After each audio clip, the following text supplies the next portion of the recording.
Tengo el honor de presentar a nuestro conferencista del día de hoy, al doctor Renato Valderrama.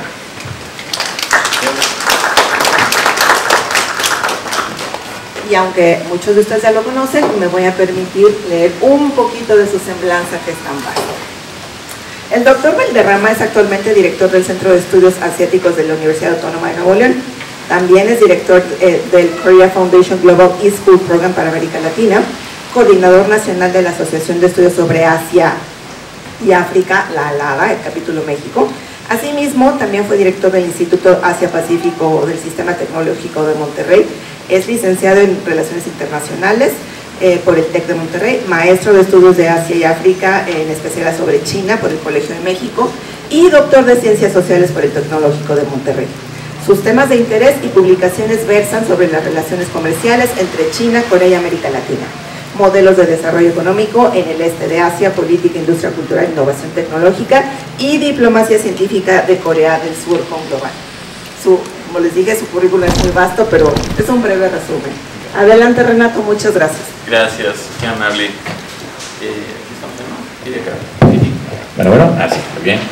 Pues muy buenas tardes, muchas gracias aquí a mi querida colega y amiga América Tezán y al Centro Cultural Coreano por darme este espacio. Pues por la pandemia ya estaba como que veníamos, pero no se ha dado esta posibilidad. Y bueno, pues también se dio la conjunción de que hoy en la mañana pues hubo un evento. No sé si alguien pudo ir al foro hoy en la mañana. A ver, levanta la mano. ¿Dos nada más?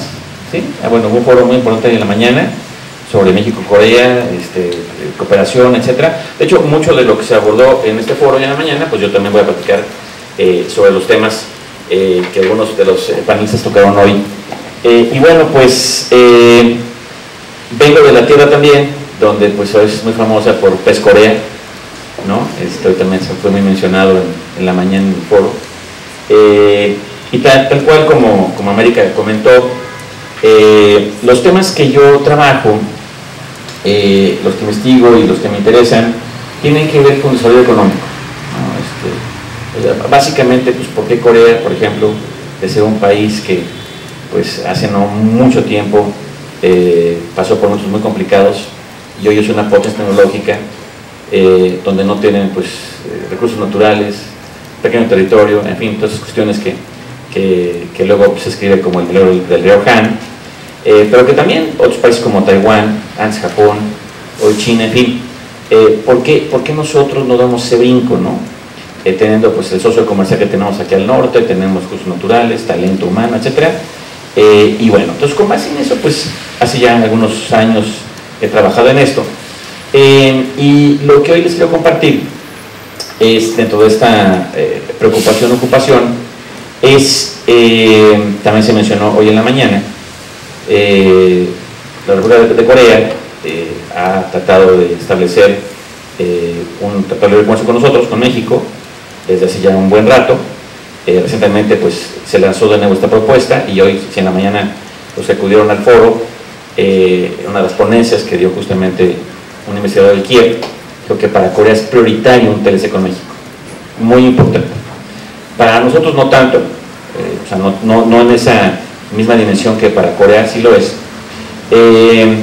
Y bueno, en ese sentido, fui invitado a varios paneles y grupos para trabajar desde la academia este reto del TLC con Corea. Y bueno, pues ahí me pueden leer, en fin, lo que yo he escrito o he comentado.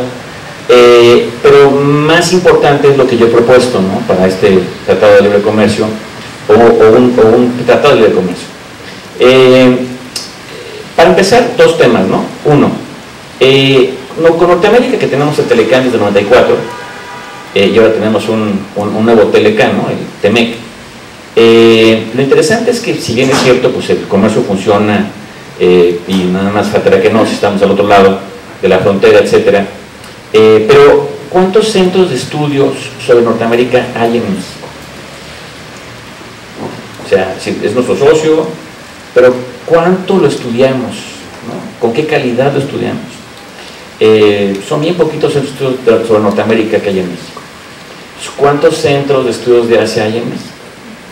¿No? Y ya vieron, pues, China es el segundo socio comercial de México, Corea ya es el tercer socio comercial de México, en fin, en el top 10 ya hay 4 asiáticos, ¿no?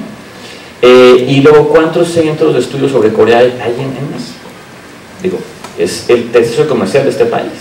Ya vieron, ¿no? Una inversión muy importante y creciente. Entonces, bueno, dado este escenario, entonces, ¿por qué, digamos, México como población tendrá interés en conocer más sobre Corea, ¿no? Digo, claro que lo conocemos, y ustedes jóvenes más, por toda la diplomacia que ha tenido Corea en cuanto a la parte de su cultura popular, ¿no? El Hallyu, la ola coreana, etcétera. Sí, pero pues ese es un tema muy específico. Pero para tener, digamos, el voto de la población mexicana, para que a su vez nuestros senados y diputados voten a favor de esto, ya es otro boleto. En ese sentido, ¿qué nos ha dado Estados Unidos a México para que estemos felices con el TVCAN o el TEMEC? Pues sí, tenemos becas, ¿no?, para estudiar a Estados Unidos, tienen las mejores universidades del mundo. Tenemos evidentemente pues muchos acuerdos y espacios de cooperación, pero por ejemplo, ¿cuántas universidades de Estados Unidos hay en México? ¿Una? ¿Cero? ¿Cuántas hay? O sea, es decir, si somos socios, amigos, vecinos y nos quieren ayudar a superarnos, yo hoy en la mañana fue un tema muy importante, pues digo, además de las becas que existen, que son importantes, pero pues no son para decenas de miles, pues una forma de cooperar y ayudarnos es trayendo su investigación acá, ¿no? Y una manera de traer la investigación acá pues es abriendo un campus de investigación. Entonces, ¿cuántos campos de investigación hay de Estados Unidos en México? Que ustedes sepan. Pues no hay muchos, ¿verdad? Bueno, que sepamos, de hecho, quién es de Querétaro o zonas conurbadas. ¿Nadie? Bueno, en Querétaro, hace tiempo, ya más de una década, se ubicó la Universidad Estatal de Arkansas. Ahí está en Querétaro, tú estás ahí, en Querétaro, en esa universidad, y es como si estuvieras en Estados Unidos. O sea, te gradúas, tienes título norteamericano, ¿no? Bueno, en ese sentido, es para otro tema de investigación, y de hecho estoy también trabajando, ¿por qué no hay más? ¿Ha habido intentos de que hubiera más? ¿Es una cuestión legal? ¿Es una cuestión de voluntad política? Ok.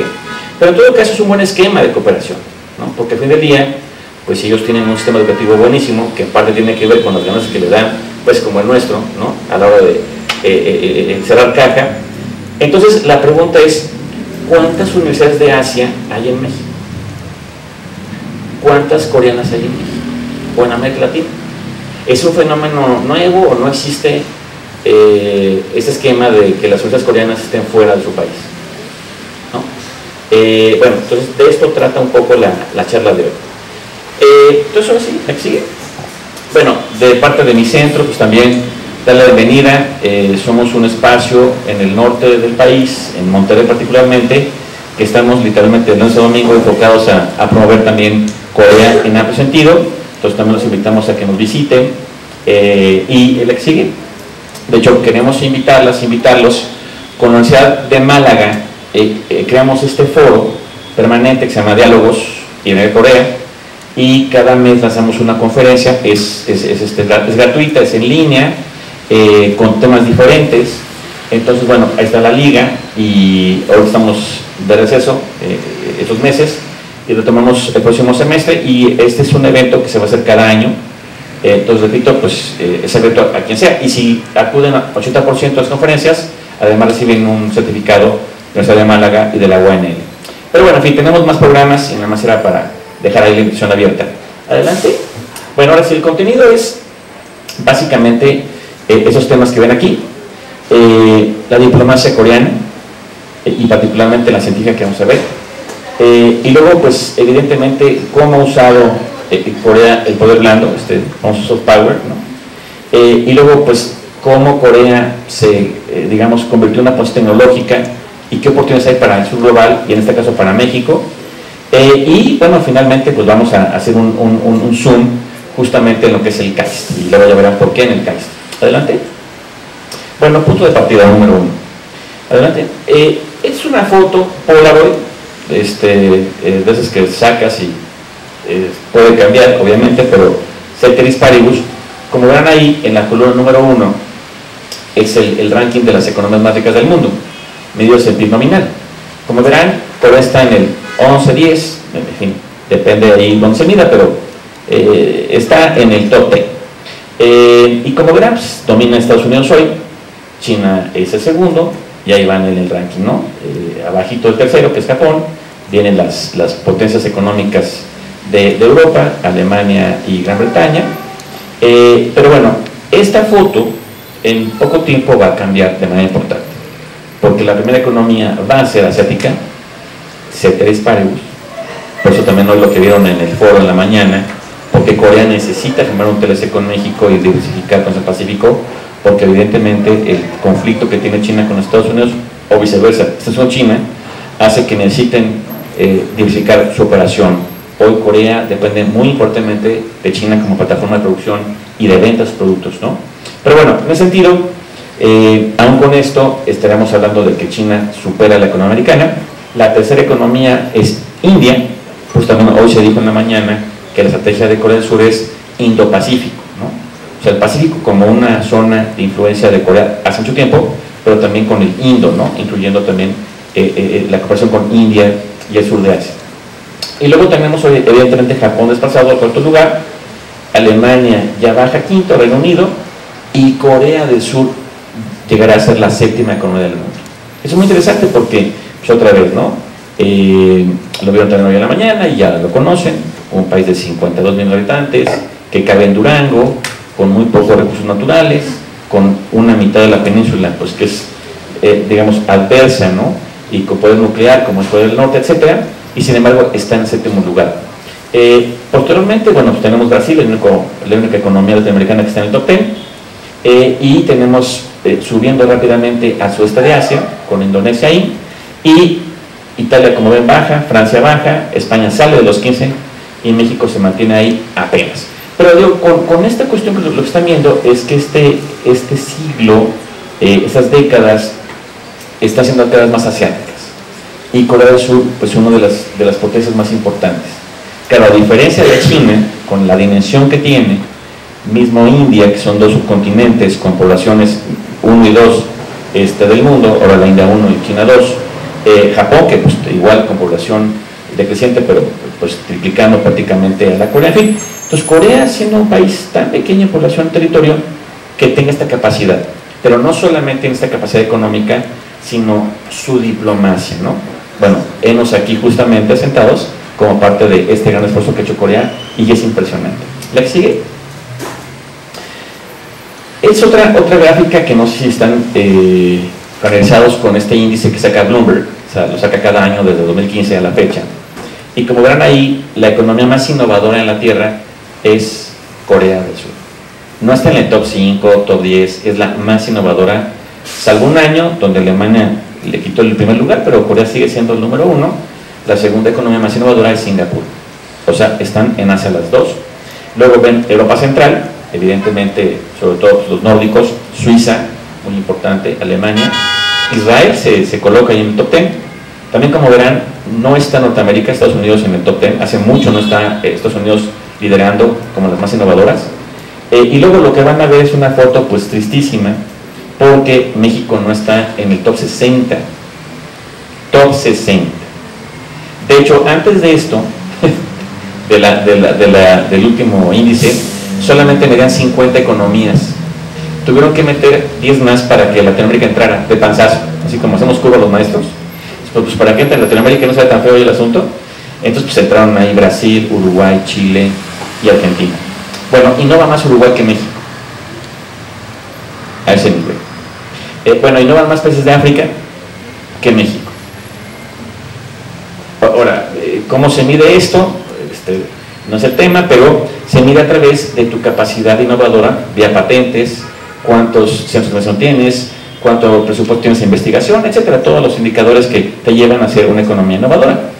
Entonces, bueno, sí tenemos ahí a Corea del Sur como la más innovadora. Ahora, esto pues para México es muy importante, porque otra vez Corea es el tercer socio comercial de México, somos un socio muy importante para Corea, y ellos son número 1 en innovación. Entonces, ¿qué hay que hacer? Cooperar. ¿Cómo? Bueno, pues lo que vamos a ver. Bueno, están, digo, más a fondo, para no entrar más en detalle. Digo, si entran a Bloomberg y ven el índice, ahí va a estar. Y sí vale la pena que entren a ver de qué trata este índice y por qué Corea es el número 1. Adelante. Bueno, ahora sí entramos a fondo en la parte teórica del marco teórico, y es acerca de la diplomacia científica. No sé qué tanto, de qué carreras vengan o de qué vengan, pero bueno, evidentemente hay muchas diplomacias, ¿no?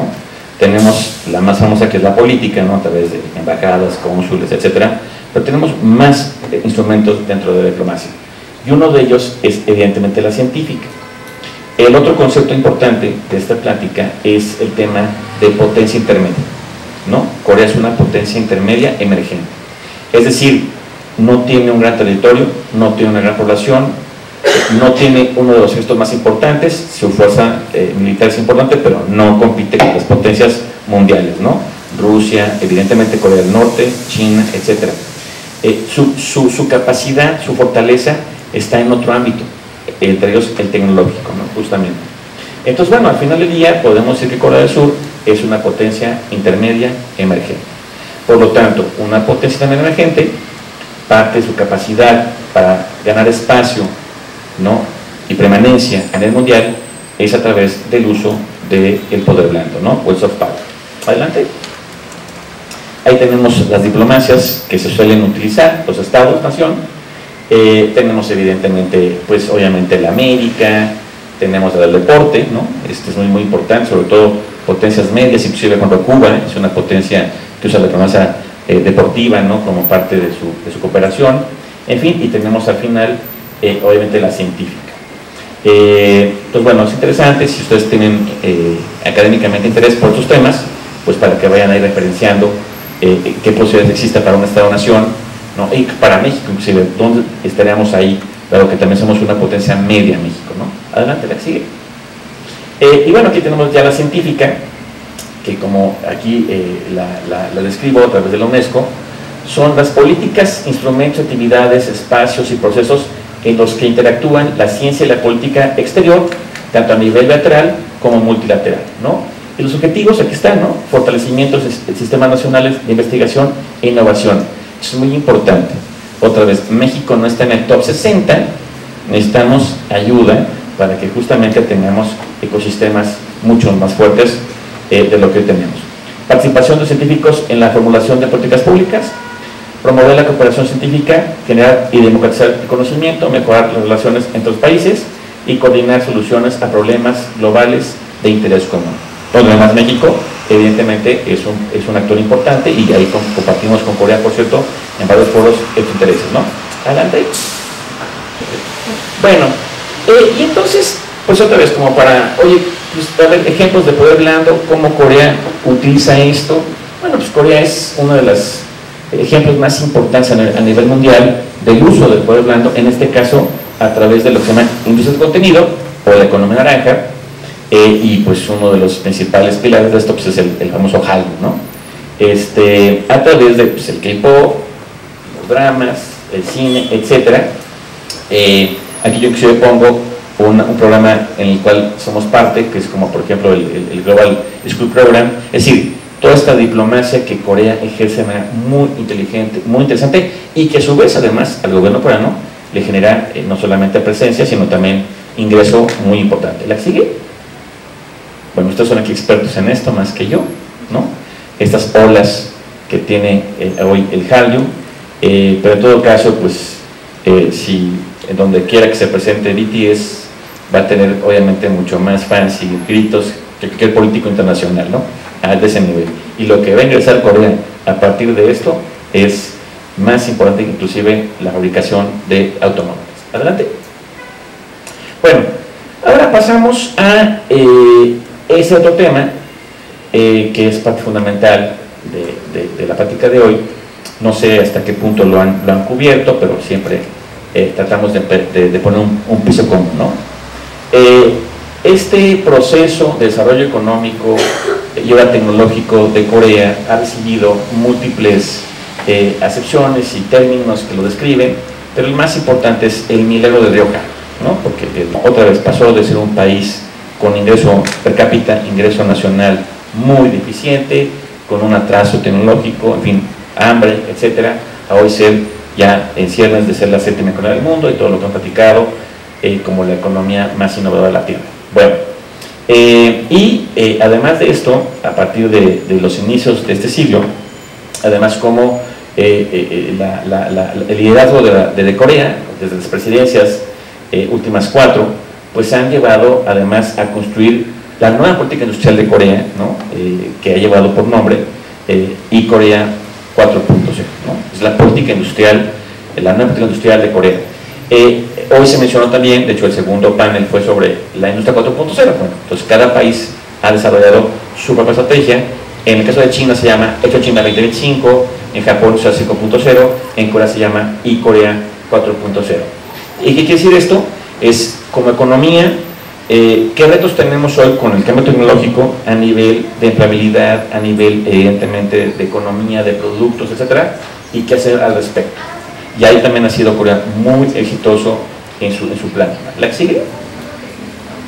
Y bueno, pues tenemos estas fotos que me encanta y que yo sigo sin poder dar crédito, porque he tenido la suerte de estar en Corea varias veces desde 2005 a la fecha, y ver estas fotos, ¿no? de los 50, o sea, la posguerra, de la guerra de Corea, y ver cómo se fue poco a poco, digamos, urbanizando, y luego las ciudades evidentemente modernizándose, y este proceso también se le llama de chips a chips, ¿no? De hacer barcos a hacer chips, procesadores. Y efectivamente es parte de este proceso que ha llevado en muy poco tiempo Corea, y eso también, pues como se ha, digamos, recibido, visto, transformado en la vida de los coreanos, ¿no? En el per cápita, en el ingreso, y también en la vida de la mayoría de los ciudadanos de este país.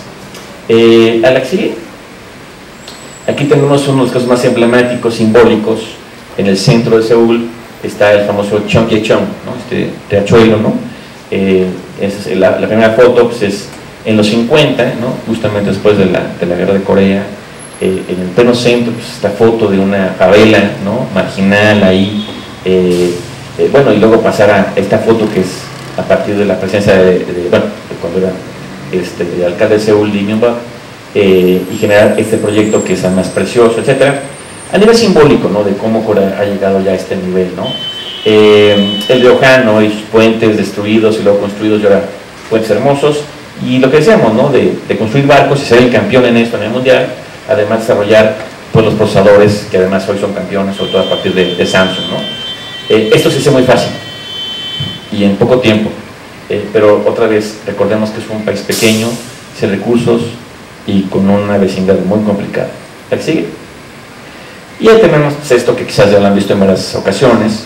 Bueno, pues el número 1 productor de barcos en el mundo, tiene pues el principal, digamos, con Hyundai Construction, ¿no? También la refinería más importante en Asia.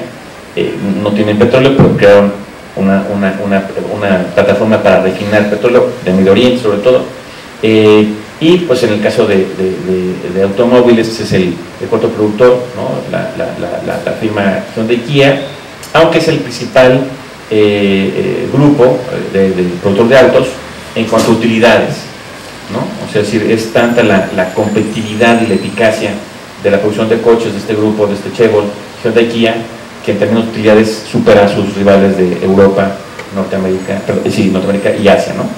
Adelante.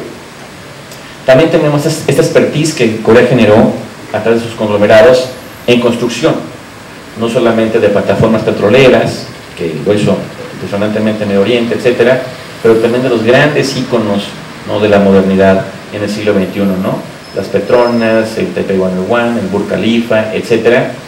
Esto es parte, ¿no? de todo este milagro que nos tiene a todos siempre maravillados, ¿no? De lo que hizo en tan poco tiempo, y otra vez, no es cualquier proyecto, son los más importantes en el planeta. Adelante. Bueno, de ahí pasamos a, de hecho hoy lo mencionaba, no me acuerdo cuál de los ponentes, el que viene de Ulsan, ¿no? Este investigador de Ulsan en la mañana, y como dijo Toh Kim Hwa-no, Ulsan pues, es la ciudad más industrial de Corea, en el sureste. además tiene el per cápita más alto en Corea del Sur, Ulsan, por pues, el grado de calidad que tiene ahí sus técnicos e ingenieros científicos también. Pero bueno, es decir, para entender un poco de este proceso, cómo pasó de un país destruido, atrasado, en fin, de hecho contemplado como un estado fallido en los 50 por los especialistas de Norteamérica y de Occidente a ser esta potencia, pues fue la generación de toda una infraestructura, ¿no? Inversión en capital y el desarrollo de complejos industriales. Uno de ellos justamente está en Ulsan, pero prácticamente pues por toda la pequeña República de Corea se construyeron estos grandes complejos industriales. ¿Para qué se construyeron esos complejos? Para crear la plataforma de generar sus propias industrias, eléctrica, electrónica, automotriz, autopartes, barcos, aeroespacial, etc. Esto, por ahí también se me suena en la mañana, es política industrial. Es un concepto que espero que de esta charla les quede. México tuvimos una estrategia de política industrial y se abandonó los 80. México tenía este camino, lo estábamos siguiendo o estábamos en paralelo construyendo algo muy parecido. Por ejemplo, tenemos Sicarsa en Michoacán, que justamente era esta gran plataforma en complejos industriales, petroquímicos, acereros, en fin, para generar toda la base industrial, para crear industria nacional mexicana, ¿no? Al día de hoy, y fue una de las charlas de la mañana, pues sí somos una plataforma muy importante manufacturera, pero de marcas extranjeras. No hay un coche mexicano, no hay una tele mexicana, no hay un celular mexicano, no hay nada mexicano que tenga valor agregado, ¿no? Y eso es logrado. Pero sí teníamos un proyecto, sí lo teníamos. Y los 80s es el momento en el que México renuncia a esto. Los gobernantes renuncian a este proyecto, no nosotros. Hago un pequeño detour. ¿Por qué renunciamos como país a tener un futuro como el que hoy tiene Corea? Por nuestra cercanía a Estados Unidos. Porque Estados Unidos perdía competitividad, precisamente ante la competencia japonesa y asiática. Ya Corea y Taiwán empezaron, sobre todo Japón, también con Europa. Estados Unidos además viene de una serie de problemas externos y domésticos, y entonces su élite intelectual, empresarial, política, decide que necesita dos cosas: energéticos, baratos, cercanos, y mano de obra barata, abundante y cercana. México le ofrece las dos cosas. Entonces nosotros, nuestro liderazgo político y empresarial y económico, deciden que lo mejor para México es estar al servicio de las cadenas de producción de Estados Unidos.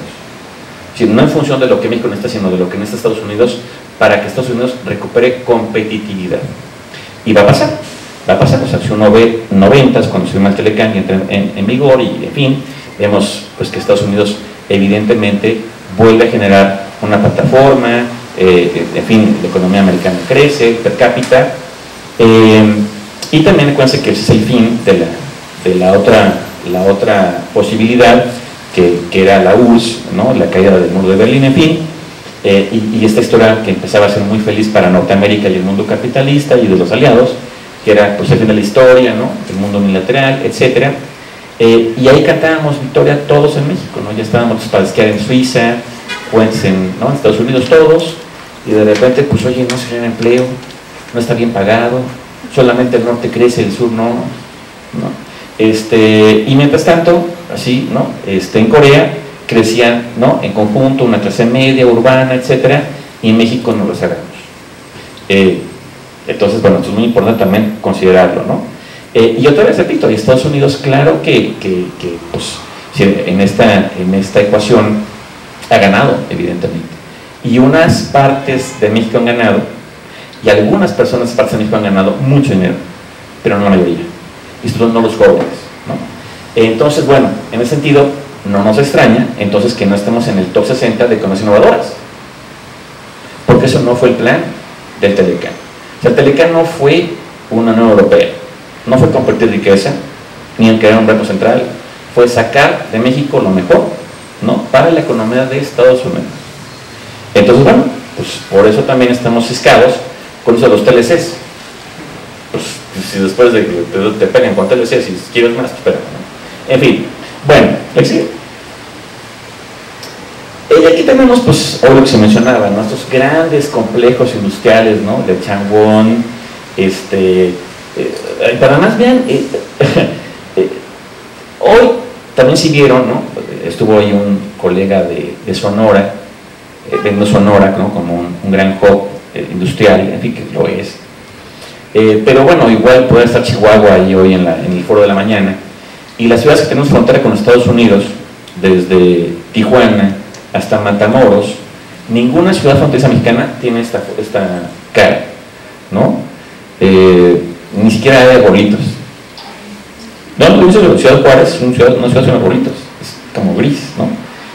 Sin contar la inseguridad y este tipo de cuestiones, ¿no? O sea, me refiero que a 50 años de apertura mexicana y a 30 con el Telecán no tenemos estas fotos. Si vean nada más, ¿no? Están urbanizados, están bien planeados, etcétera, etcétera, ¿no? ¿La siguen? Y bueno, Pohang, ¿no? Justamente es el centro siderúrgico de Corea, ahí está POSCO, el complejo, en fin, es impresionante. ¿La siguen? Tenemos Goye también, la parte obviamente para la producción de barcos, siderúrgica, acero, en fin. ¿La siguen? Bueno, entonces, bueno, Corea construyó toda esta capacidad, ¿no? Industrial, humana, etcétera, pero eso no es suficiente, porque hasta antes de esta filmina, más o menos sería lo que México ha construido, y hoy también se vio en el panel: parques industriales, zonas industriales. Sí, está muy bien, pero ¿para producir qué? ¿Manufactura extranjera o la nuestra?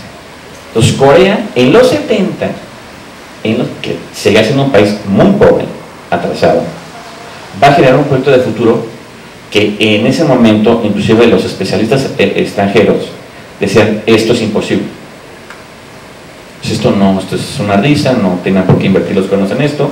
Y Corea dijo: sí, vamos a invertir en esto, que es justamente innovación. Entonces se crean Innopolis, y el más importante es el que está aquí, ¿no? Que es Dedok Innopolis, en la ciudad de Daejeon, muy cerca de Seúl, el Dedok Science Town. Y bueno, se establecen oficialmente 73, se planea antes, y como parte fundamental, el corazón fundamental del Innopolis más importante de Corea y uno de los más importantes del mundo, tiene como corazón el KAIST, que es el Korean Advanced Institute for Science and Technology. Y eso es muy importante, porque otra vez, si hacemos el símil con México, pues ¿cuál sería el KAIST mexicano? El Politécnico Nacional, el CINVESTAB, la UNAM, ¿sí? Pero tenemos un Innopolis donde este CINVESTAB nacional ha generado todo esto que podemos explicar, tampoco. O sea, si uno empieza a entender más cosas cuando uno compara con casos exitosos que no hicimos, que nos falta, y tampoco es para llorar ni tirar la toalla, simplemente es, bueno, pues, ¿por qué no lo hicimos? Pues hay que ver qué se puede hacer todavía, y sobre todo, pues, con quien ya lo hizo, pues, compartir, si se puede, ¿no? Ese tipo de oportunidades y sinergias, ¿no? Pero bueno, ¿la que sigue? Pues aquí tienen, ¿no? La región, el noreste asiático, como hub, Corea, que además siempre se ha venido como un hub dentro de este gran hub, ¿no? Del noreste asiático, y dentro de este hub, que es Corea del Sur, pues el hub que es Daejeon, ¿no? Que literalmente casi queda en medio de Corea del Sur, muy cercano, ¿no? Pues a los centros logísticos y obviamente los aéreos de Corea, y cómo rápidamente pues llegas, ¿no? A la región pues, más rica de esta parte del mundo en el Pacífico, ¿no? Adelante. Y también, pues como es este modelo asiático que tenemos a ver en Japón, en Taiwán y en China, está lo que es la parte industrial, pero lo que no tenemos en este lado, en México y en América Latina, es la parte de R&D. O sea, tú diseñas, el valor agregado está aquí, en la patente, y luego lo fabricas, ¿no? O ese prototipo, y de ahí ya lo hace en masa, obviamente en China, como la gran plataforma que ha sido la fábrica de China, o lo hace en México, pero el valor agregado queda ahí, en esta parte azul y naranja, no sé cómo se ve ahí, amarillo, en fin, y ese es el modelo, ¿no?, que algunos académicos han planteado como el catch-up económico y el leapfrog tecnológico. Es decir, primero como economía generas todas las políticas públicas, marcos legales, en fin, para que tu economía crezca, para que generes obviamente un mercado doméstico, clase media, etcétera, y en paralelo estás generando justamente innovación. Es el leapfrog tecnológico. Entonces hoy tú no tienes la capacidad de hacer un coche, vas a ser ingeniería reversa, y poco a poco vas a hacer tus componentes hasta que es tu propia marca y tu propio coche. Caso de Hyundai o Kia, ¿no? Nació de una copia, una réplica de un modelo japonés de muy baja generación, de valor agregado, y hoy tenemos ya el cuarto producto, número 1 en utilidades. Es el modelo que ha seguido obviamente Corea, repito, Taiwán y también China. Adelante. Bueno, ya ahí tenemos fotos de lo que es esta ciudad que no existía prácticamente hace algunos años, ¿no? Acabo de estar ahí hace poquito, creo que 3 meses estuve ahí, y bueno, además ya se quedó corto esto, todo es mucho más moderno, mucho más agradable, es un hub además para estudiantes, es una ciudad fantástica, como siempre me pasa cuando voy a Corea, no quiero regresar, pero sobre todo que fui aquí a Daejeon, y acá es menos que regresar, está hermosísimo. Aquí, adelante. Ahora, esto es muy importante, y hoy no se menciona en la mañana, pero creo que vale la pena subrayarlo. Esto de lo que estamos hablando cuesta dinero, hay que ponerle dinero, ¿no? ¿Quién le pone dinero? Pues le pone el Estado o pide prestado, ¿no? Corea al principio pidió préstamos, porque no tenía dinero, pero lo también interesante del modelo coreano es que, sobre todo en los años 70, Corea ya no pidió préstamos, porque como este catch-up económico generó mercado doméstico y obviamente un modelo de exportación, o sea, sigue generando productos de exportación para además a partir de aquí generar ingresos a partir de divisas, ¿no? Entonces su desarrollo tecnológico lo hizo prácticamente con ahorro doméstico y lo que ganaba obviamente de rentas del exterior. Es decir, su desarrollo económico fue con poca deuda externa. Costó mucho y fue un sacrificio generacional, obviamente, para llegar a tener todo esto. Pero lo que ven aquí en este cuadro es la evolución de toda la política de tecnología y ciencia de Corea. Y la última parte que ven ahí, que acá dice to R&D, es primero invertimos, ¿no? La parte azul, invertimos, ¿no?, desde tecnología básica a high-tech, eso es carísimo, costó mucho dinero, una parte pública, otra parte privada a través de los conglomerados, pero la última parte, sobre todo ya lo que es esta década pasada y esta, estamos recuperando lo invertido, ¿no?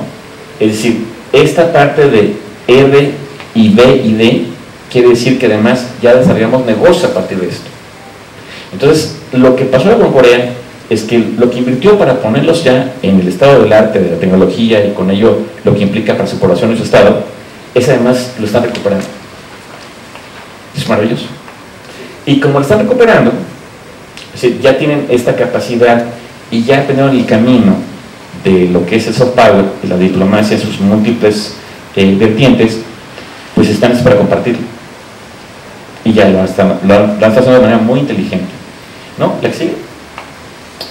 Bueno, entonces, justamente es lo que ahorita comenté, adelante. Entonces aquí lo que estamos viendo es cómo al arranque del siglo XXI, las presidencias en Corea, los que toman decisiones, se plantearon justamente esto, ¿no? De diferentes maneras, pero básicamente es una economía basada en el conocimiento. Es decir, ya es muy interesante, pues ya con semiconductores, alta tecnología, pero vieron que el siglo XXI traía nuevos retos tecnológicos y económicos, ¿no? Y entonces, bueno, pues vamos a generar todavía más conocimiento, pero no solamente generar más conocimiento, sino cómo podemos ingresar recursos a través de este conocimiento. Y además todo lo que de aquí se puede desprender. Bueno, pues aquí tenemos, ¿no? Era tratar de ya dejar de controlar la economía, ¿no? Con estos planes quinquenales y una dirección tan fuerte, y empezar una nueva etapa, ¿no?, para generar una economía basada en el conocimiento y empezar también a generar lo que luego va a ser sobre todo muy fuerte con este Moon Jae-in, ecosistemas de emprendimiento, o sea, también incentivar el emprendimiento, ¿no? Ya no solamente que los jóvenes estén buscando entrar a los conglomerados y que los conglomerados sean los únicos motores de crecimiento, pero también empezar a crear unicornios, por ejemplo, y empresas incubadas, startups, etcétera, ¿no? De hecho, hoy Corea es el quinto país en unicornios del mundo, ¿no? Solamente después de Estados Unidos, China, Gran Bretaña, India y Corea del Sur. Claro, están muy lejos del 1 y 2, pero es el quinto en producción de esto. Bueno, adelante. Y bueno, aquí van a ver las etapas, pero básicamente pues es el motor de la cuarta revolución industrial. ¿Cuál es? O sea, el motor en la primera fue el vapor, en la segunda fue la electricidad, en la tercera los chips, y en la cuarta son los datos. O también en una conferencia, digo, uno de los conferencistas mencionaba esto. América Latina y México es de los peores que tenemos conectividad. Entonces, si no tenemos conectividad, no podemos acercarnos a la cuarta revolución industrial porque es el manejo de datos, ¿no?, tanto de las empresas y de los consumidores. Entonces, por eso Corea pues, es uno de los países que tiene una mayor conectividad y también, pues, evidentemente, una política, ¿no?, industrial hacia las TICs, y ahí también lidera a nivel mundial. Y cualquier potencia o cualquier país que quiera entrar en este selecto grupo de economías, si no tiene una fuerte inversión en esto, no va a estar ahí.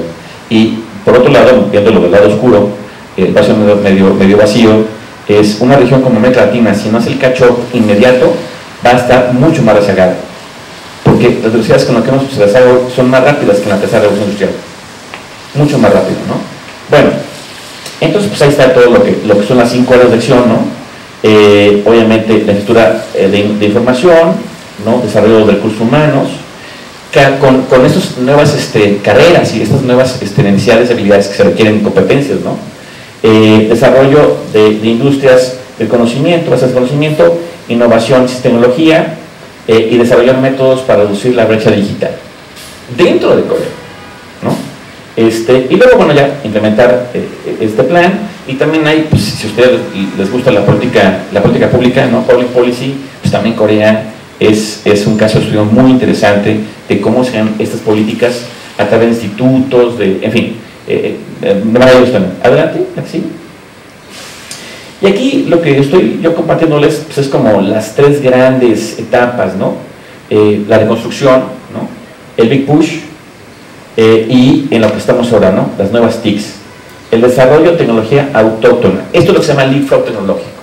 O sea, ya no solamente, o sea, Corea llegó muy tarde para producir vehículos, ¿no?, de combustión interna, pero hoy Corea pues lidera justamente en tecnologías disruptivas en automotriz, pero en lo nuevo, ¿no? Lo mismo en las TICs, en electrónica, en eléctrica. Eso es leapfrog. O sea, de hecho ya ahora hay que tratar de alcanzar a Corea, ¿no? Ya no es un seguidor, es un líder en toda esta parte. Y evidentemente, y por eso se subraya, información y comunicación, las TICs, porque el corazón de esto tiene que ver evidentemente con la producción y manejo de datos, ¿no? ¿La que sigue? Bueno, y entonces en este punto, Corea, estamos hablando del 2000 a la fecha, o sea, estos 23 años, a nivel tecnológico, a nivel educativo, a nivel de políticas públicas, pues logró todo esto, una conjunción de variables. Es hacia afuera. Otra vez, Corea tiene un mercado doméstico pequeño, si bien es de alto consumo, pero 52 millones no te soportan tus industrias. Tienes que vender tus productos. Y obviamente no solamente venderlos, sino producirlos fuera, por los costos de mano de obra, ¿no? China evidentemente fue la plataforma más importante y sigue siendo para producir sus productos y venderlos, pero también obviamente está Norteamérica. Entonces por eso ahí entra México como plataforma de manufactura, ¿no?, para luego exportar a Norteamérica. Bueno, para lograr esto, obviamente no es el único país que produce celulares, ni coches, ni televisiones. Necesita acompañarla de diplomacia, de imagen país y marca, etc. Y entonces también me parece muy interesante lo que la República de Corea ha hecho para que se acompañen las diferentes, digamos, estrategias, ¿no? Y entonces aquí entramos con la diplomacia y con reconocerse como una potencia media, y a través de esto, pues también evidentemente usar el poder blando, ¿no? Y bueno, uno de los máximos académicos más importantes en este rubro es Joseph Nye, seguramente ya que son del RI lo han leído y han citado, y él, bueno, pues aquí define, ¿no?, poder blando como lograr que otros deseen los resultados que un país dado desea, ¿no? Digamos, ¿no?, como una de las acepciones, o cooptar en lugar de coaccionar. Es decir, Estados Unidos coacciona porque tiene ese poder duro, ¿no? China coacciona, Rusia coacciona, Corea del Sur no puede coaccionar, tiene que coadyuvar esfuerzos, ¿no? Claro, para eso también hay que ponerle recursos, evidentemente, esto no se da porque sí. Y a nivel internacional es la capacidad de un Estado de conseguir sus objetivos, no a través de amenazas y recompensas económicas, sino de atracción y la persuasión hacia las políticas, la cultura o los ideales del país. Justamente es el poder blando, por eso digo que me atrevo a decir que Corea es el mejor ejemplo del uso del poder blando a nivel global. Adelante. Bueno, y en todo este esquema viene el KAIST. El KAIST, como dijimos, se instala ahí en Daejeon como la pieza angular para la generación del Inópolis más importante de Corea. Adelante. Aquí quiero agradecer, de hecho no lo hice al principio, pero quiero agradecer aquí, sobre todo en esta última parte, a el maestro Marco Beltrán. Él es uno de los poquísimos mexicanos que han logrado entrar a estudiar un posgrado al KAIST. No serán más de 5 quizás, ¿no? Muy poquitos, junto con otros colegas, Marina, en fin, son 3 ahorita mexicanos ahí. Muy orgullosamente son del Politécnico Nacional, son ingenieros del Poli, y por mérito propio entraron ahí, y por mérito propio siguen ahí, porque acabaron su maestría y ya están en el doctorado. Y entonces yo le pedí a Marco que me ayudara, dado que además él representa oficialmente al KAIST para América Latina, a generar algunas filminas para que fuera más fácil explicar el KAIST y el potencial que tiene el KAIST para México en particular. Bueno, justo acaba de cumplir 50 años, hace nada, en el 21, nació en el 71, el KAIST, y tiene 51, de hecho ahora tiene 52, ¿no? Está muy jovencito el KAIST. Adelante. Bueno, es un espacio pequeño, es un campus muy grande, pero es decir, está generado o se creó para generar la inteligencia tecnológica científica de Corea. Tiene pregrado, pero lo más fuerte está obviamente en posgrado, ¿no? Maestrías y doctorados. Y la relación investigador con alumnos pues es como del ranking mundial de los top, ¿no? Aquí pueden ver, ¿no?, el número de estudiantes que tienen, y como verán, pues las maestrías, ¿no?, y junto con doctorado pues es la mayor cantidad de estudiantes, ¿no? Y profesores, pues una cantidad importante, y el 30% además internacionales, y de lo mejor que hay en el mundo, ¿no?, en cuanto a sus áreas de investigación y docencia. Adelante, Alexis. Bueno, algo que me parece muy interesante, que quizás pocos sepan, a lo mejor el KAIST sí lo conocían, pero pocos sabrán que el plan fundacional del KAIST nace de la mente de quien funda el Silicon Valley de Estados Unidos. Y es a partir de justamente este reporte, Terman, que como petición de Naciones Unidas y el gobierno de Sur Corea a Estados Unidos como apoyo para la reconstrucción, crean este proyecto en los 70, ¿no?, arrancando la década, pensando en que, bueno, algún día Corea podría generar un centro de investigación, que a lo mejor algún día podría generar algo interesante, pero en este momento el problema de Corea era la comida, por ejemplo, ¿no? O sea, no era la tecnología. Estaba en un momento en el que apenas tenían chance de pensar en el futuro, había que pensar muy en el presente. Y sin embargo, pues echaron un proyecto de estos, y bueno, fíjense, viene el documento, ¿no? Dice, entonces, en el año 2000, KAIST debe ser un instituto tecnológico con reputación internacional. Check y más allá. KAIST se convertirá en la base de desarrollo económico de Corea. Check y más allá. El reporte Terman incluía las opciones Tenemos las opiniones de 5 expertos de la Agencia para el Desarrollo Internacional de Estados Unidos. Vale mucho la pena si se les gusta este tema y quieren investigarlo, porque es un documento muy valioso, ¿no? ¿Cuántos reportes Termans hay de algún tipo de proyecto parecido en México? No sé, habría que pensarlo, porque otra vez somos vecinos, nos queremos mucho, pero ¿habrá algo por el estilo? ¿Quién sabe? Adelante. Bueno, básicamente aquí, bueno, para un poquito porque... Pero bueno, básicamente aquí lo que van a ver son la capitulación del reporte, ¿no? Pero me quiero detener más acá en esto que está en itálicas, ¿no? CAIS debe estar ubicado en un parque de ciencia junto con otros centros de investigación. Eso es muy importante, y ahorita voy a mencionar por qué, y voy a comparar con México. CAIS debe mantener una estrecha relación con el gobierno de Corea. CAIS necesita asistencia extranjera en sus primeros años. Estamos hablando de que es un documento de los 70, principios. La expansión de CAIS debe desarrollarse en conjunto con el desarrollo económico de Corea, sin comprometer su calidad y priorizando siempre la investigación. Para el año 2000, los alumnos de CAIS deben ocupar posiciones más importantes en la industria y gobierno coreano. Bueno, primera cuestión. A pesar, o debido a, o como le quieran poner, de que durante mucho tiempo en este país gobernó un solo partido, eso de pensar a largo plazo no se nos daba, ¿verdad? Y ahora que tenemos alternancia, pues a largo plazo, esperemos que 6 años. No, por lo menos. Pero imagínense que del 70 estás pensando que en 30 años vas a lograr esto. Y luego, cuando hoy revisas CAIS, esto se logró, pero sobrado. Y particularmente me detengo en mi primer punto. Lo que vimos en alguna de las ponencias en el foro es México tiene un mapeo ahí de parques industriales brutal, ¿no? Yo vengo de Monterrey, y Monterrey es uno de los centros más importantes de manufactura de México. Y hay parques industriales muy modernos, brutales, hasta bonitos, pues. Pero no dejan de ser parques industriales de manufactura. No se hace investigación. Alguien aquí me puede decir, oiga, ¿y el PIT? ¿No? Que es nuestro Inópolis en Monterrey, que se generó hace como ya 20 años. Pues el PIT sería como un 1000% de lo que es el CAIS, pero para que genere algo en 20 o 30 años sea largo plazo en México.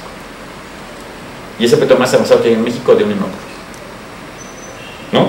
Entonces también es muy importante porque, otra vez, sobre todo ya estamos en precampañas, aunque no se mencione, pensando en el 24, ¿no?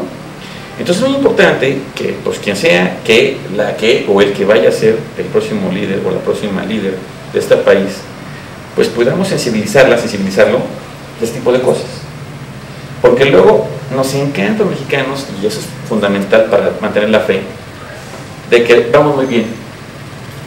Le ganamos un 2-4-0 y ya, se nos olvidó todo lo anterior. Espérate, o sea, en fin.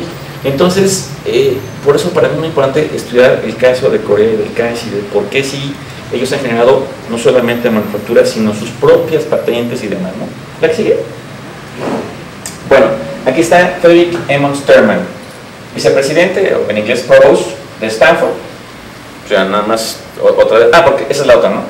Como mexicanos, sí volteamos a Estados Unidos, ¿no? Entonces, ay, el Silicon Valley, me quiero dar mi sangre para ir a Stanford, que está muy bien, obviamente, no digo que no, es evidentemente el Silicon Valley. Pero, pues, CAIS es lo mismo. Y como es de comercial, y más barato, no sé. Pero más cercano a nosotros como mexicanos, ¿no? Los padres de Silicon Valley, junto con William Shockley, etcétera, y bueno, pues ahí en 66 se empiezan a hacer este documento que luego ya sale como una cooperación binacional para crear el Korean Advanced Institute of Science and Technology, ¿no? Que justamente se da durante la crisis del General Park, ¿no? Adelante, ¿sí? Y bueno, ahí en el CAIS está ahí el Terman Hall, ahí me tocó estar ahí, y bueno, es un lugar muy simbólico, ¿no? No solamente para el CAIS, sino para Corea. Adelante. Bueno, fíjense esto, ¿no? Este es, como ustedes saben, el QS, que es uno de los, digamos, rankeadores más importantes, junto con The Times, los más importantes, ¿no? Y aquí está las universidades más innovadoras en el 19, lo puse antes de la pandemia para que no haya ningún sesgo. Claro, Stanford es el número 1, o sea, el padre del KAIST. El KAIST 34. Nada más que váyanse para abajo. Total de patentes que se han llenado, 728 contra 695. O sea, no son tantas de diferencia. Y esto está en la economía número 1 del mundo, en una región riquísima, que es Silicon Valley, con mucho tiempo más digamos, de existencia que el KAIST. Pero vean el segundo. El índice de éxito. Stanford, 40%, y KAIST, 80%. Ahora, ¿índice de éxito en qué? En que sale una patente y la produces. Sale una patente y recuperas el costo. Es más eficaz KAIST que Stanford. ¿Quién sabe esto? No, pues, pero Stanford, ¿no? Pero el KAIST. Y luego, tercera, el impacto, ¿no? Comercial, 75-57, bueno, pues, obviamente pues, hay una diferencia ahí importante, pero van a ver lo que sigue en KAIST, la previsión que tiene, ¿no? ¿La sí? Bueno, KAIST en el ecosistema de innovación de Corea. Adelante. Bueno, esto que voy a presentar a continuación, gracias a Marco Beltrán, es impresionante. Egresados en la industria es un cuarto de los científicos de Hyundai, LG, POSCO. O sea, todos ellos generan conocimiento por KAIST. Un cuarto de la fuerza de trabajo de investigación en semiconductores. Un cuarto. Un quinto de los profesores de universidades coreanas. Todo. Eso es KAIST. ¿Logró su objetivo? Sobrado. Y ojo, cuando hablamos de las coreanas, ya saben, o sea, ranqueadas todo, y hasta la más o menos ahí de provincial, tiene instalaciones y investigadores de primer nivel. O sea, no es cualquier cosa. Y estos son los chabuelos más importantes del mundo, o sea, conglomerados, todo. Es el impacto que tuvo, la inversión que tuvo Corea con esto, ¿no? Adelante. Bueno, esto es en cuanto a la generación de lo que hacemos de las empresas incubadas, ¿no? De las startups, Venture and Small Mid-Size Companies. Pues ahí está lo que ha producido justamente KAIST, ¿no? 45% de la industria, 30% de profesores, 21% de también funcionarios en el gobierno, etcétera. 20% de los egresados son los jefes de las compañías, 52%. O sea, sí, no solamente producen nerds, sino también emprendedores.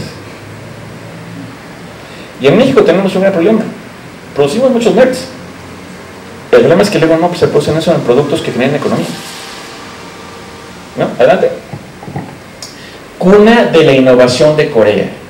1.860 startups que producen 45.000 empleos, pero de ese nivel, con 70 empresas listadas y un valor de 13.6 trillones de wones. Eso es KAIST. Adelante. Y bueno, 56% del gasto anual en desarrollo, ¿no? Parte de aquí, ¿no? Y bueno, más números hay en trillones de wones. Adelante, Alexis. Y aquí está, ¿no? KAIST Born Tips Startup Map. En healthcare, en biotecnología, en ciencia en ingeniería, en hardware, en educación, bueno, en chipset de hardware, ¿no? En sistemas de hardware, en aceleradoras, ¿no?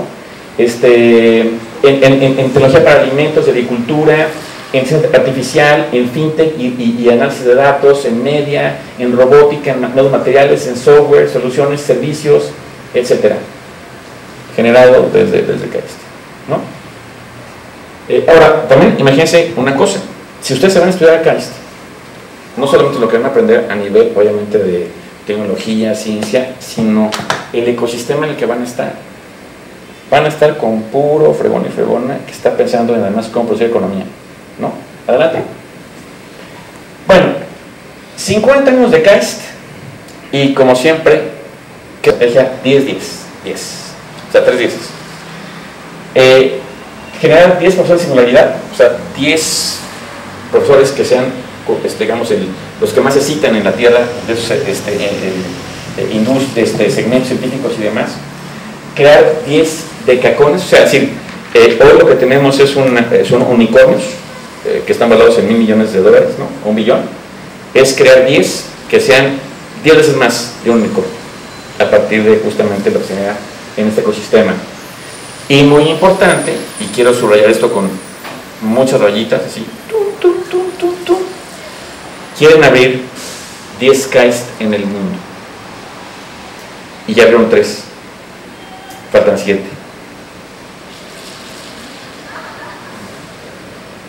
¿Esto a qué le suena? ¿Una gran oportunidad para? Exactamente. Bueno, fíjense, ¿no? First one, only one. Ahí está el presidente de KAIST, el sueño de los próximos 50 años. Y eso es también lo que me parece impresionante, ¿no? Oye, ya llegamos a este nivel, no es suficiente, ¿no? Ahora vamos a esto. Y bueno, cada vez que lo planean, lo logran o no. Entonces, primera parte del mensaje de conclusiones es: si quieren en Estados Unidos estudiar su maestría de doctorado, fantástico, tienen súper universidades de eso, pero en verdad también piensen en Corea, ¿no? Bueno, segundo, lo que decíamos, ¿no? Bueno, además, ya generaron su tecnología, ya están ahí liderando, número 1, en fin, pero también están bajo esta política, esta diplomacia científica, soft power, todo lo que hemos dicho, también en la transfer tecnológica, ¿no? Y eso muy importante a través de KAIST. ¿La que sigue? Bueno, exactamente, bueno, eso es muy importante, porque también han generado un proyecto y toda una metodología para cómo transferir tecnología a países emergentes, o sea, el sur global, con metodología propia de cómo hacerlo, ¿no? Bueno, ¿sigue? Y aquí pues, vemos, ¿no? La red de cooperación global del KAIST con el mundo. Entonces, vemos ahí cómo sí está México, ¿no? Algunos países de Sudamérica básicamente están en Asia, por razones lógicas y obvias, ¿no? Es su zona de influencia más importante, pero sí está ahí. Claro, no está desagregado en qué proyectos, pero ahí estamos. O sea, sí nos tienen el radar, pues, que es importante. ¿La sigue? Bueno, ahorita me preguntaba, ¿no? Los primeros KAIST se han abierto en África. En África. No es más, en América Latina no hay ninguno ahorita todavía. Por razones extracurriculares, se abrió uno en Nueva York. La razón es que pues, es un coreano multitrillonario que quiere mucho país y que dijo: yo desde un terreno aquí en Nueva York pongan un KAIST. Pero no es la tendencia es tener en el sur global. Y bueno, eso es muy, muy importante, por eso hay que crear un movimiento de traigamos los KAIST. Porque esto no es de que nada más KAIST dijo: me quiero ir a Kenia ya, no, es que el gobierno de Kenia se puso las pilas a alto nivel para trabajar con el gobierno coreano para cómo crear esta transferencia de tecnología vía la llegada de KAIST, ¿no? Y entonces, por eso lo que están viendo en el mapa anterior de Bloomberg era cómo países de África innovan más que México, porque su élite, o sea, la élite de los países se están formando en Asia, no solamente en las antiguas metrópolis europeas, pero en Asia, y no solamente en Corea, también en China, ¿no? Yo fui profesor de la Universidad de Fudan, en Shanghai. Fudan es la tercera más importante de China, una de las top globales, y en mis aulas tenía a la élite africana y de central tomando clases, hablando chino perfectamente bien, y esta élite tomando también clases ya en Corea, hablando en coreano perfectamente, o sea, tope 5. Entonces, o sea, dices uno: oye, ¿por qué las élites países están allá? Porque nosotros estamos muy norteados y muy desorientados. Tenemos tan cerca aquí a los vecinos del norte, que está muy bien y también está muy mal, ¿no? ¿La sigue?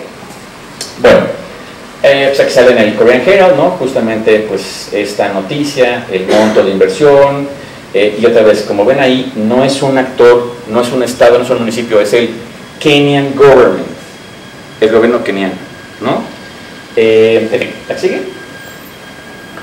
Bueno, ya a nivel de conclusiones, es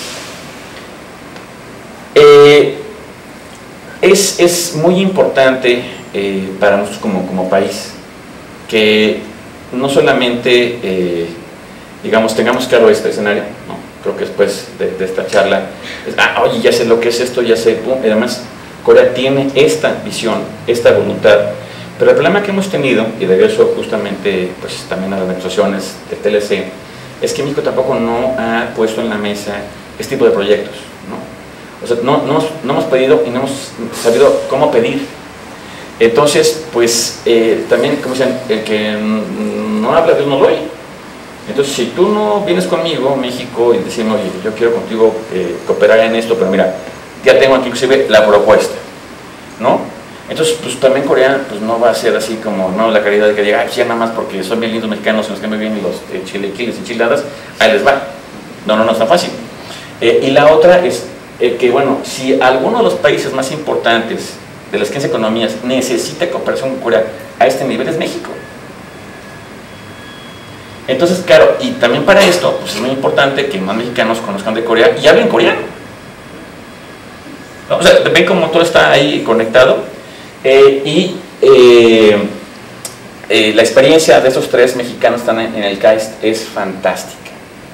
Los entrevisté, estuve con ellos, pero no solamente es fantástica, sino que con gran orgullo, y aquí sí me sale lo mexicano, son los mejores alumnos de KAIST en ese programa en que están. También es así que pues, han ganado todos los premios y ahora son los embajadores para América Latina. Es decir, que nosotros sí producimos talento, porque ellos son producidos en casas y en educación pública. Lo que luego falta son las oportunidades para que den este brinco, ¿no? Y finalmente ellos dan un programa muy interesante que generó KAIST, y es parte de todo esto que he estado explicando. Y es un programa donde lo que fueron a estudiar no es ciencia, porque son científicos, sino es cómo aplicar la ciencia a problemas reales de tu país. A eso. Entonces Corea le está pagando a mexicanos para que a través de la tecnología y la ciencia arreglen problemas de nuestro país. Y si llega acá, eso además es, pues, voy de la mano contigo para generar todo tipo de infraestructura tecnológica para que tu país, que tienes problemas que son del siglo XIX, pues se puedan resolver en el XXI, ¿no? Entonces es como que uno diría, pero si está ahí la solución, ¿por qué no la tomamos? Bueno, pues porque no conocemos, ¿no? Entonces, pues esa sería mi conclusión final, y ya no sé si queda otra filmina por ahí. Bueno, sí, bueno, sí, la publicidad, obviamente, ¿no? Los 5 puntos de otra, no, ¿cierto?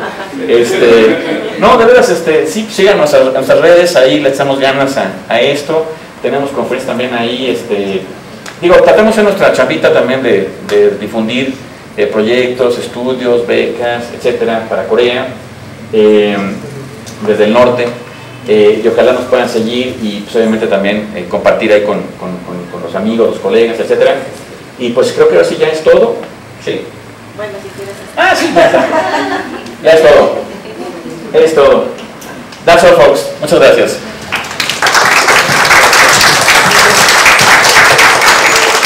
Muchas gracias al doctor Renato. Vamos a disponer de 15 minutos de preguntas y respuestas. ¿Te parece bien? Sí.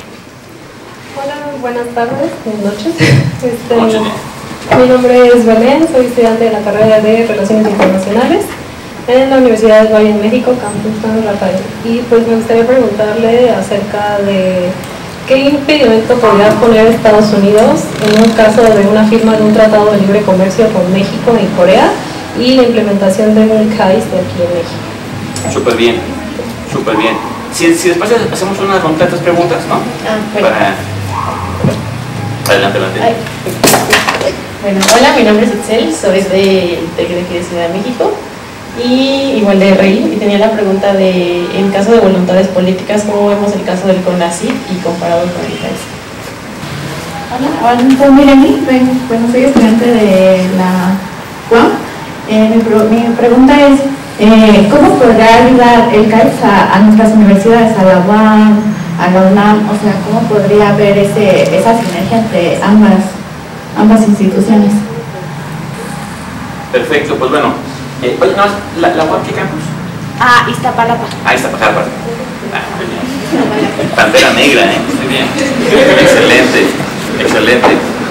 Bueno, las tres están muy conectadas y muy buenas preguntas las tres. Perdón. Sí, claro. Sí, perdón. Bueno, de la primera, tenemos una gran ventaja, ambos países, México y Corea, con Estados Unidos. somos socios estratégicos, somos aliados, compartimos filosofías muy parecidas en los foros internacionales. En sentido, no creo que Washington se oponga a una cooperación mayor entre Corea y México, al contrario. Yo creo que parte de lo que hemos visto de esta inversión creciente y abundante de empresas coreanas y capital coreano en México, pues tiene también que ver con, hoy también lo mencionaba uno de los conferencistas, la planta de Tesla y Atlanta se va a poner entre Monterrey y Saltillo, pero conectar su planta en Texas, ¿no? Es decir, esta cuestión transfronteriza de inversión, de logística, porque al final del día casi todas las grandes empresas coreanas conglomerados tienen un espejo en Estados Unidos, ¿no? Por ejemplo, Kia tiene una planta también en Estados Unidos, Hyundai tiene una planta en Estados Unidos, y aquí hacemos unos modelos, unas partes que se ensamblan allá o se ensamblan acá, unos modelos que se ensamblan acá, se venden. Entonces hay una cooperación interindustria y también en la diplomacia, donde yo lo que veo más bien es justamente la venia de Washington de que nuestra cooperación sea con Japón y con Corea, dos potencias aliadas, ¿no?, y socias de Estados Unidos, y que nos alejemos cada vez más de China, ¿no? Lo cual obviamente no está pasando, porque además están llegando inversiones chinas también de manera importante, porque a su vez ya colaboran y, digamos, están conectadas en cadena de valor allá justamente en Asia. Entonces, en ese sentido, para nada. Luego la otra, pues también recientemente firmó Estados Unidos con Corea el CORUS, ¿no?, el Tratado de Libre Comercio, que fue muy complicada la negociación y finalmente se aprobó. Con Trump lo quería deshacer porque era muy perjudicial para Estados Unidos, según Trump, pero ya llegó Biden y todo llegó a la normalidad otra vez. Entonces, la relación Corea-Estados Unidos es muy buena a nivel político, a nivel empresarial, a nivel evidente de proveeduría, etcétera. Y con México, pues además, obviamente no nos cae de otra, ¿no?, que quisiéramos otra forma de llevar las cosas, pues. Entonces, ahí en ese sentido no veo ningún problema, al revés, ¿no? Yo creo que estamos hechos para la cooperación y que desde Washington esto lo ven con buenos ojos. Yo creo que esa es mi percepción, salvo que alguien ahí tenga otros datos, pues por favor compártanlos. Del CONACYT y el CAIST. Bueno, me van a decir que estamos comparando peras con manzanas, pero son frutas, ¿no? Otra vez, yo creo que no podemos pensar en copiar, pegar un modelo, ¿no? De ningún modelo, ¿no? Si en Silicon Valley funcionó, bueno, pues es una realidad que les funcionó allá, y aquí si queremos copiarla, pegarla, no va a funcionar, porque tenemos una realidad, una historia, etc. Lo mismo con todas esas cuestiones, ¿no? Pero lo que sí creo y estoy convencido es que tenemos que estudiar buenas prácticas, ¿no? Es decir, a ver, pues, políticas públicas, ¿no? Public policy.